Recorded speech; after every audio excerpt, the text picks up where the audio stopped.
G'day there, this is Sarah from Amateur Filmies, and today I'll be taking you through a beginner's guide to new French Extremity, or French Extremism as it's known. You might be familiar with the French New Wave of the 1950s, which sort of rejected traditional filmmaking. New French Extremity shared similar motives, but it focused on the extremes of sex, violence and gore in a way to shock audiences and sometimes promote a political or social message. Most films that are categorised as New French Extremity came out in the late 90s and early 2000s, but of course there are some movies that came out in other times that sort of fall under that category. I'm not going to pretend like I'm an expert on this genre because I really am not. I just wanted to take you through the 5 key films that sort of characterise New French Extremity. I also thought it would be fun to pair these films with a mainstream film that sort of shares some sort of similarity.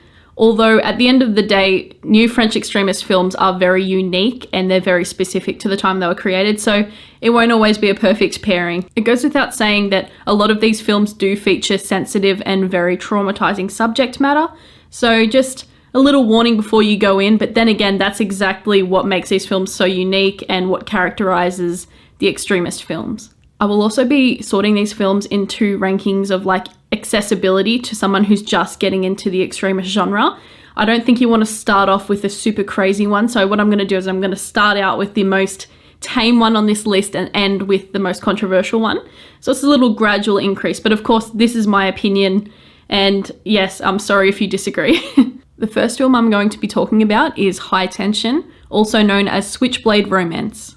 So the film begins with a young woman who's visiting her friend's family home for the weekend, and they live on a farm, so it's pretty isolated, and the movie pretty much turns into a terrifying home invasion. An unnamed middle-aged man begins a seemingly random and brutal assault on the family, and the protagonist is forced to watch and hide. As the title of the film suggests, the tension in this film is unbelievably high, and we just have to sort of sit and watch the protagonist fight for survival, and it's really gut-wrenching to watch. This film is really divisive to most viewers because there is a twist towards the end that completely changes the meaning of this entire movie. And for me, I personally didn't like it. I think it ruined the impact of the previous acts. That being said, I do highly recommend watching this movie, and I believe it does have a lot of rewatchability. This movie is incredibly brutal, but it also feels like the most mainstream film on this list. And I think it's because Alexander Aja, I think that's how you say his name, the director, he also directed movies like Crawl and The Hills Have Eyes remake, which are really brutal horror movies, but a lot more mainstream compared to High Tension. In my opinion, I think High Tension would pair perfectly with the 2011 film You're Next, because they're both chilling home invasions with really huge twists at the end of the film. So number 2 on this list is a movie that surprised me with how good it was, and that is Frontiers.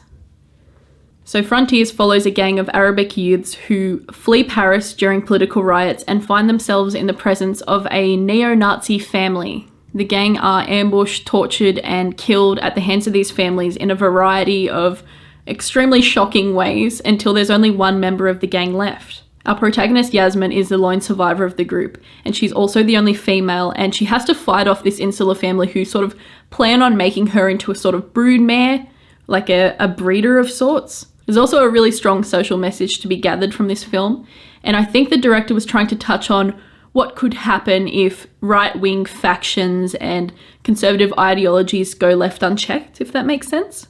I believe he was also talking about the right-wing factions that are sort of still present within rural Europe, but I'm not an expert on that, so don't quote me. While some scenes are quite brutal to watch and the content is very confronting, this film's structure feels the most like a traditional Western horror movie in terms of structure, not content. There are also 2 films I would pair with Frontiers, and that is the classic Texas Chainsaw Massacre as well as Green Room. Frontiers shares a lot of similarities in terms of plot with both of these films, but it has the gritty, atmospheric feel of Green Room as well as the excessive violence of the Texas Chainsaw Massacre. The third film on this list is another take on the home invasion genre, and that is Inside. The recently widowed and heavily pregnant Sarah lives alone as she awaits the birth of her baby. One night, a woman arrives at her doorstep and begins to torment her and attack her, and Sarah has to quickly fight for her own life and the life of her unborn child.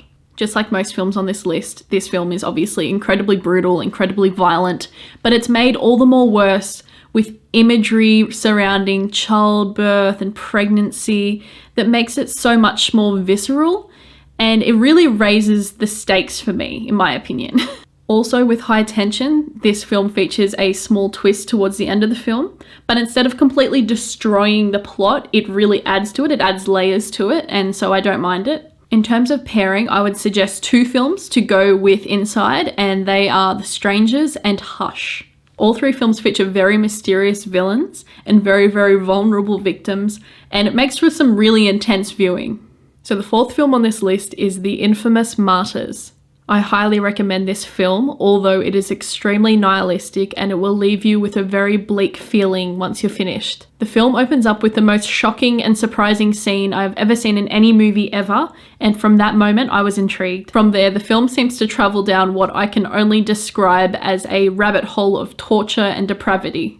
As well as the extreme violence we've come to expect from films of this era, it's blended perfectly with horror that actually legitimately scared me. There isn't much I can say about the plot of this film without spoiling it, but what I can say is that it tackles existentialism in a very head-on way, and that leads to a very miserable and very unforgettable conclusion. The nihilism within this film really makes sense when you learn that the director was suffering from clinical depression when writing the script of this film. It really permeates throughout it. While you could argue for the unique themes that Martyrs explores, it does share a lot of similarities with Eli Roth's Hostel, so that's probably what I'm going to be pairing it with. Although be warned, Hostel is a lot more tame compared to this film, trust me. We'll finish off with the oldest and most controversial film on this list, and that is Gaspar Noé's Irreversible. The film itself is very stylistic. It begins with the end sequences of the film, and it ends with the opening sequences of the film. It's filmed in reverse. The film is very stylistic, and it also features a very jarring 360-degree camera spin to signify a new scene. As we piece together the events of the film, we find a very emotional and aggressive man trying to seek revenge for the violent assault of his girlfriend. There are many hard-to-watch sequences throughout this film, but there is one in particular that is extremely harrowing, and I found it very, very hard to get through. What I didn't expect throughout this film were the instances of transphobia, homophobia, and racism that are repetitive themes throughout the film, and it's really jarring to watch, and I feel like it adds to the film's overall hostility. As we ascend from the decrepit depths of the final act, we finish on a scene that's almost hopeful and serene, and it's really hard to watch because you expect a degree of depravity from this film, and it ends in such a jarringly peaceful way, if that makes sense. If you have a hard time watching films that feature sexual violence, then this one is definitely not for you. Overall, I did not enjoy my experience watching this film, and I will probably not watch it again, but I don't regret watching it because I know the cultural impact it had on its genre. This is a really hard film to pair with another film because it's so unique in its brutality, but I can see sort of common themes with American History X in terms of a character that's sort of radicalized by an act of violence, and the harrowing scenes throughout this film were very reminiscent of the film Deliverance, where as you're watching it, you're sort of filled with this violation and disgust. So this concludes my list, and of course this isn't an exhaustive list of new French Extremity films, but it's just a sort of little opener to the 5 key films of this genre. And while I'm no expert on this genre, I just wanted to make this video for anyone who's thinking of getting into new French Extremity and extreme films in general. And of course there's other ones that I haven't watched yet. I'm still getting around to watching I Stand Alone, Trouble Every Day, Shaitan. Our copy of Them is still yet to arrive. But yes, let me know in the comments if you suggest any films from this era, or any films that you would pair with the films that I've suggested. Thank you very much as always for watching, and we will see you in the next video.